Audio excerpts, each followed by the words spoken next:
Hello and welcome students. This is me, your English teacher Harsh, and right now in these days we are doing the short notes from the chapters of Flamingo Investors.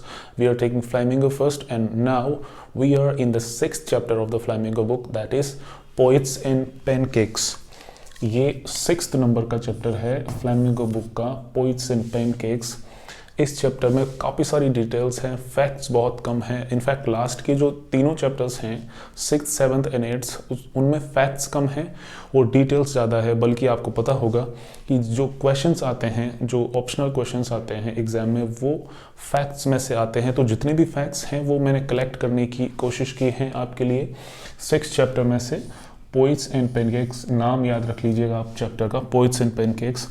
यहाँ पर जैसा कि नाम है pancakes, जिससे ये दिख रहा है कि शायद ये किसी केक से रिलेटेड है, बल्कि ये केक नहीं बल्कि पैनकेक नाम एक मेकअप ब्रांड का है। उस समय ये पूरा का पूरा चैप्टर फिल्म इंडस्ट्री से रिलेटेड है, और फिल्म इंडस्ट्री में आपको पता होगा मेकअप करने का बहुत ज़्यादा चलन रहता है। तो वो मेकअप करने के जो सामान आते हैं उनके ब्रांड का नाम था पैनकेक्स। अशोक मित्रन इसके राइटर हैं, इंडियन राइटर हैं ये। अशोक मित्रन इस चैप्टर के राइटर हैं, और अशोक मित्रन एक्चुअल में राइटर तो थे, लेकिन वो चेन्नई में एक फिल्म स्टूडियो में भी काम किया करते थे। तो चेन्नई में जो फिल्म स्टूडियो था उसका नाम था जेमिनी स्टूडियो। ये one of the early Studios in India इसको कंसिडर किया जा सकता है। तो जेमिनी स्टूडियोज़ मूवीज़ बनाता था, इस स्टूडियो में ये काम करते थे अशोक मित्रन।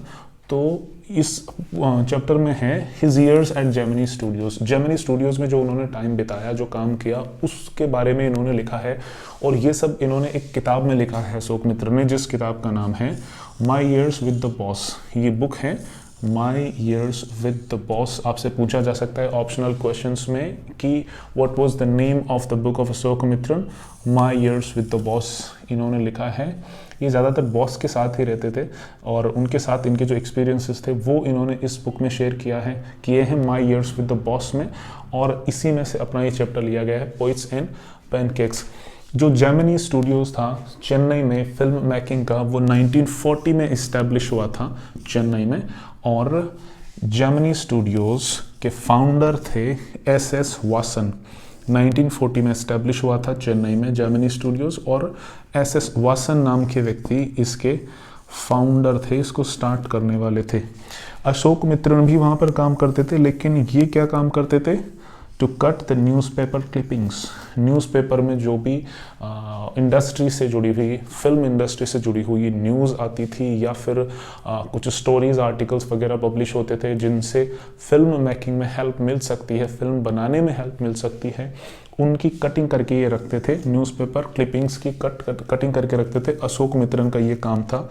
इन्होंने इस चैप्टर में, या यूँ कहें कि इस बुक में, माई ईयर्स विद द बॉस नाम की बुक में, इन्होंने डिटेल्स बताई है जेमिनी स्टूडियोज़ में जो मेंबर्स काम करते थे। जेमिनी स्टूडियोज़ में जितने भी लोग काम करते थे उनकी एक हायरार्की हुआ करती थी। हायरार्की बोले तो एक पदक्रम हुआ करता था ऊपर से, कि सबसे पहले डायरेक्टर, प्रोड्यूसर, फाउंडर, एक्टर और assistant, makeup man, office boy, ये करके इस तरह से ऊपर से लेके नीचे तक उनकी पोस्ट के हिसाब से कैटेगरी डिसाइड होती थी। वो सब सभी लोगों के बारे में इन्होंने बताया है। मेन मैं आपको बता दूंगा। फिलहाल जो पैनकेक है वो मैंने पहले आपको बता ही दिया कि ये क्या था, एक मेकअप ब्रांड था पैनकेक। अगर इस चैप्टर में से क्वेश्चन आया तो डेफिनेटली ये पॉसिबिलिटी है कि पैनकेक के बारे में, एक तो इस बुक के बारे में आपसे पूछा जाएगा, कौन सा क्या नाम है, माई ईयर्स विद द बॉस, ये अशोक मित्र ने लिखी थी।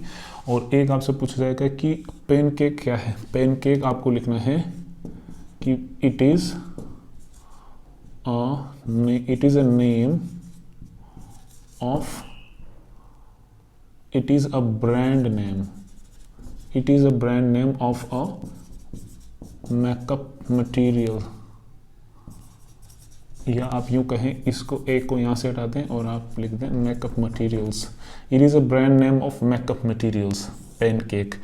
वहाँ पर जेमिनी स्टूडियोज़ में मेकअप स्टूडियो भी था, जो कि ऊपर की मंजिल पे था, अपस्टेयर्स।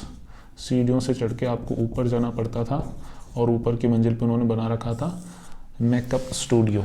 अब यहाँ पर डायरेक्टर, एक्टर्स की तो खैर बात ही अलग है, लेकिन जो उनका मेकअप स्टूडियो था, उस मेकअप स्टूडियो में भी एक हायरार्की चलती थी, मतलब पोस्ट के हिसाब से उनको 1 2 3 4 रैंक्स डिसाइड कर रखी थी उन्होंने। तो मेकअप स्टूडियो में जो नंबर 1 हुआ करता था वो था ऑफिस बॉय। ऑफिस बॉय उसकी पोस्ट का नाम था। एक्चुअल में वो बॉय नहीं हुआ करता था, बल्कि एक 40-45 साल का कोई आदमी हुआ करता था, कहते उसको ऑफिस बॉय थे।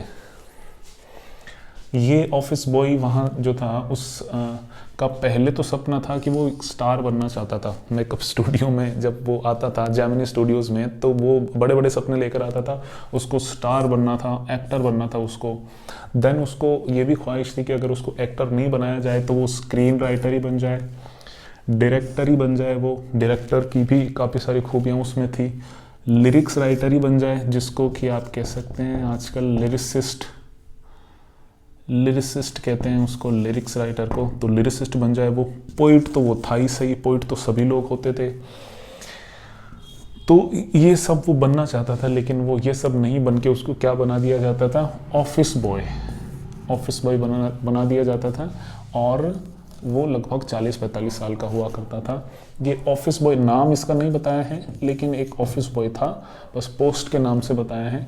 ये 1 नंबर रैंक थी इसकी, जो उनका मेकअप स्टूडियो था उसमें। मेकअप स्टूडियो में नंबर 2 रैंक पर कौन था, सुब्बू नाम इसका, और बड़ा नाम है लेकिन शॉर्ट में इसको सुब्बू बुलाते थे प्यार से। He was number 2 at the Gemini studios, या यूं कहें कि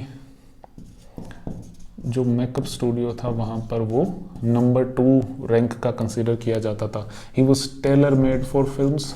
टेलर मेड का मतलब है कि कोई आदमी किसी काम के लिए ही बना है, पैदा ही उसी काम के लिए हुआ है, इसको कहते हैं टेलर मेड। सुब्बू जो था इस तरह का कैरेक्टर था कि इसको देख के लगता था कि ये बना ही फिल्म्स के लिए ही था। क्यों? क्योंकि ये हमेशा ही बॉस के साथ रहता था, जो इनके बॉस थे स्टूडियोज़ के, उनके साथ रहता था, सबकी हेल्प करता था, सबको ये पसंद करता था। He loved everyone, he helped everyone.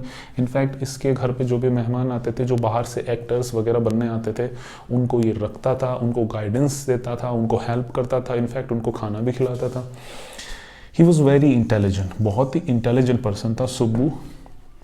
अच्छा पोइट भी था, जैसा कि मैंने कहा कि यहाँ पर हर कोई जो आता है वो पोइट तो होता ही है।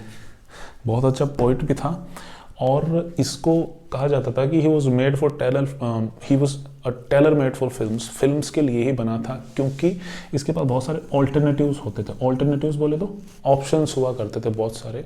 अगर डायरेक्टर कहता है कि ये कोई सीन करना है और ये इस तरह से होगा, तो उस तरह से अगर वो सीन सक्सेसफुल नहीं होता था, तो ये जो सुब्बू था ये हमेशा ही डायरेक्टर के साथ रहता था, और वो उसके बहुत सारे 10-20 ऑल्टरनेटिव्स बता देता था कि ये सीन इस तरह से नहीं होगा तो इस तरह से हो जाएगा, इस तरह से नहीं होगा तो ये इस तरह से हो जाएगा। अगर डायरेक्टर कहता है कि इन सब तरीक़ों से भी काम नहीं चलेगा, तो सुब्बू 10-20 और तरीके लिया था उस सीन को शूट करने के। इसके अलावा जेमिनी स्टूडियोज़ में एक स्टोरी डिपार्टमेंट भी चला करता था। स्टोरी डिपार्टमेंट भी हुआ करता था। स्टोरी डिपार्टमेंट में एक लॉयर था। लॉयर पहले ये लॉयर हुआ करता था, लेकिन बाद में इसको फिल्म मेकिंग में इंटरेस्ट आने लग गया, तो ये यहाँ पर जेमिनी स्टूडियोज़ में स्टोरी डिपार्टमेंट में काम करता था। बाद में क्या किया, इनका जेमिनी स्टूडियोज़ का जो बॉस था, उन्होंने क्या किया, ही क्लोज्ड द स्टोरी डिपार्टमेंट। उन्होंने देखा कि ज़रूरत नहीं है स्टोरी डिपार्टमेंट की, अलग से हम ये स्टोरी बना देंगे, तो ही क्लोज्ड द स्टोरी डिपार्टमेंट। वो स्टोरी डिपार्टमेंट जो उन्होंने बना रखा था, मेकअप डिपार्टमेंट को तो चलने दिया और स्टोरी डिपार्टमेंट को बॉस ने बंद कर दिया, तो ये सब लॉयर्स वगैरह इनकी भी नौकरी चली गई। इसके अलावा अगर हम देखें तो इस चैप्टर में अब कुछ खास बचा नहीं है। एग्ज़ाम पॉइंट ऑफ व्यू से अगर आपको कोई चीज़ पूछ सकते हैं तो एक चीज़ और बची है कि इस चैप्टर में लास्ट के पैराग्राफ में एक बुक का जिक्र हुआ है। इसमें एक बुक का जिक्र हुआ है जिसका नाम है द गॉड दैट फेल्ड। ये एक बुक का नाम है इसमें, द गॉड दैट फेल्ड। ये बुक है एसेस की, काफ़ी सारे एसेस हैं इस बुक में। और इन एसेस को अलग अलग राइटर्स ने लिखा है। इनफैक्ट 6 राइटर्स आपकी बुक में बता रखे हैं कि 6 अलग अलग राइटर्स ने इन सारे एसेस को लिखा है। इस बुक में एसेस का कलेक्शन है उनको। इसमें से और तो ज़्यादा कोई इम्पोर्टेंट नहीं है। एक राइटर हैं जो काफ़ी इम्पोर्टेंट है, जो आपके राजस्थान बोर्ड के सिलेबस में भी हैं, स्टीफन स्पेंडर नाम के एक राइटर हैं जो काफ़ी फेमस हैं और आप के सिलेबस में भी ये है, स्टीफन स्पेंडर ने इनमें से एक ऐसे लिखा है। ये इसलिए भी इम्पोर्टेंट है कि इस चैप्टर में जिस स्टूडियोज़ का जिक्र हुआ है, जेमिनी स्टूडियोज़, उसमें इन्होंने विजिट किया था एक बार। स्टीफन स्पेंडर ने जेमिनी स्टूडियोज़ में एक बार विजिट किया था, तो वो इम्पोर्टेंट है आपके लिए।